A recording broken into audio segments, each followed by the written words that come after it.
Hello everyone. Let's get started with our first set of MCQs from the Microeconomics section.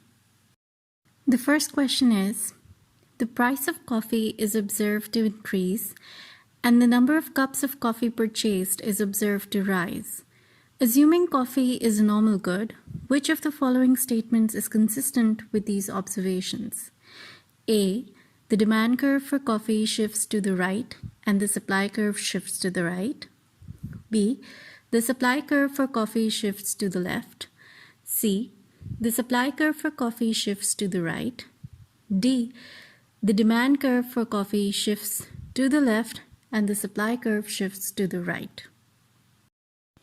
So the points to note here are that 1. Price of coffee has increased. 2. Demand for coffee has also increased. 3. Coffee is a normal good. Now, the law of demand states that as price rises, demand should fall. And we know that a normal good follows the law of demand. So, following the law of demand, if price of coffee has increased, its demand should have fallen. But since that is not happening, keeping these points in mind, you need to assess each statement to fit the scenario in the question. Now, the best way to go about answering a question like this will be to plot a graph to assess each statement against the criteria mentioned in the question. Whichever graph will show an increase in price and an increase in quantity of coffee purchased will be your answer. In the first scenario, when supply and demand curves shift to the right, the price and quantity increase. But do note that if supply curve had shifted by more, the increase in price would have been offset. So basically price would have gone down, but the quantity purchased would have gone up. So however, as long as this shift in supply is not that much, your equilibrium price will lie above the initial level. In statement B, supply curve shifts to the left while demand remains unaffected. This pushes the price up, but the quantity falls. In C, supply curve shifts to the right, pushing the price down while increasing the quantity of coffee purchased. And finally, when we plot the shifts in statement D, we see that when the supply curve shifts to the right and demand curve shifts to the left, the price is definitely reduced. The increase or decrease in quantity demanded will, however, depend on by how much the demand and supply curves have shifted. So in either case, whether your quantity falls or rises, the condition that the price should rise is being violated. So statements B, C, and D are all ruled out, and A will be the most suitable answer. Which of the following statements about a luxury good is correct? A. A 1% increase in price leads to a fall in demand of more than 1%. B. A 1% increase in price leads to a fall in demand of less than 1%. C. An increase in price leads to higher demand for the good. D. A 1% increase in income leads to a rise in demand of more than 1%. Here the keyword is luxury good, and a luxury good is defined as a good with an income elasticity of demand greater than 1. Income elasticity of demand greater than 1 implies that a 1% change in income causes an increase in demand by more than 1%. So if you know what a luxury good is, it is going to take you to the concept of income elasticity being greater than 1 and eventually to the correct answer, which is D. While we are on the topic of goods, please note that given goods are different from luxury goods. Luxury goods have a downward sloping demand curve and have an income elasticity of demand greater than 1. The better goods you start buying when income rises will be the luxury items. Giffen goods, however, are a special case of inferior goods.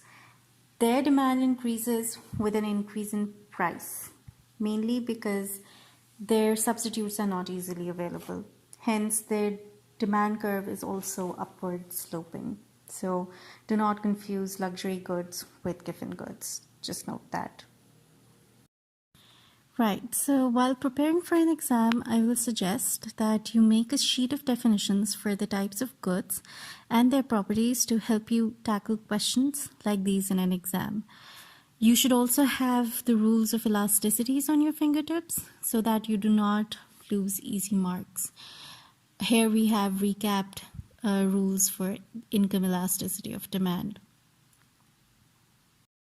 All right, so moving on to the next question. In a world of two goods, X and Y, the price of X, the price of Y, and income all double. What will happen to the quantity demanded of X and Y? A. There will be no change in the quantity demanded of either X or Y. B. There will be an increase in the quantity demanded of both X and Y. C. There will be an increase in the quantity demanded of both X and Y only if they were both normal goods. D. There will be a decrease in the quantity demanded of both X and Y only if they were both gross substitutes. In this question, you should immediately note that you have information about income and price of the two goods X and Y, and you are being asked about their demand. If you have studied the block on individual choice and consumption decisions of an individual, you will instantly think of employing the budget line and indifference curve to answer this question. The first step will be to calculate the maximum quantity of X and Y that the individual could purchase before the prices and income doubled. This will give the X and Y intercepts of the budget line. The next step will be to plot the new budget line after the prices and income doubled. Doing the calculations will reveal that there is no change in the budget line. From the consumer choice rules, we know that the bundle of X and Y that a consumer consumes eventually is one where the budget line is tangent to the indifference curve. So in this case, since the budget line has not shifted or changed in any way, the consumption bundle will also remain unaffected. Therefore, your answer will be A. There will be no change in the quantity demanded of either X or Y. If short-run average total cost equals short-run marginal cost, then A. Short-run average total cost is at a minimum. B. Short-run marginal cost is at a minimum. C. Both A and B above. D. Neither A nor B above. If you remember the rules and graphs regarding a firm's costs, you will immediately know that average cost and marginal cost are equal only when the marginal cost curve cuts the average cost curve. This point of intersection is always when average cost is minimum and marginal cost is increasing. Now, the intuition behind the rule is mainly mathematical, and you must know this for long questions. Anyhow, if you have this rule in mind, you will mark option A as the answer and bag 4 points instantly. While you're at it, you should also quickly review the rules regarding cost curves and short-run and long-run costs so that you can sail through such MCQs in future too. The figures below show the production possibility frontiers of economies A and B. PW is equal to PX over PY, which is the international price of X measured in units of Y. A. If PW is less than 3 over 4, A will specialize in X and B will specialize in Y. B. If PW is less than 3 over 4, A will specialize in Y and B will specialize in X. C. If PW is less than 3 over 4, both A and B will specialize in Y. D, if PW is less than 3 over 4, both A and B will specialize in X. This question will be testing your knowledge of production possibility curves, concept of opportunity cost, its role in determining comparative advantage, and hence specialization and trade. We know that opportunity cost is the next best alternative foregone. The gradient of a PPF gives the opportunity cost of X in terms of Y, that is, the units of Y the economy will have to forego to produce a unit of X. Where there are two economies, the difference in opportunity cost will determine which economy has a comparative advantage in production of which good. Our calculations for economy A tell us that economy A has to forego lesser units of Y to produce X compared to economy B. Whereas producing Y is cheaper in terms of X for economy B. This difference is enough to tell us that economy A will specialize in production of X and economy B will specialize in production of Y. Reaching this point in the analysis enables you to answer the question even if you're not sure about the concept of pricing.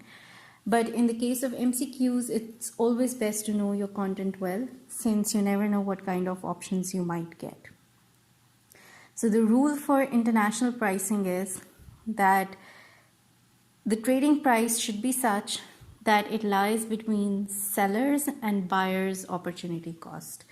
It should be less than the buyer's opportunity cost. So since economy A is a buyer of Y and economy B is a seller of Y, the world price of Y should be less than 3 over 4. So your option for the final answer is A. This is all for now. Keep practicing.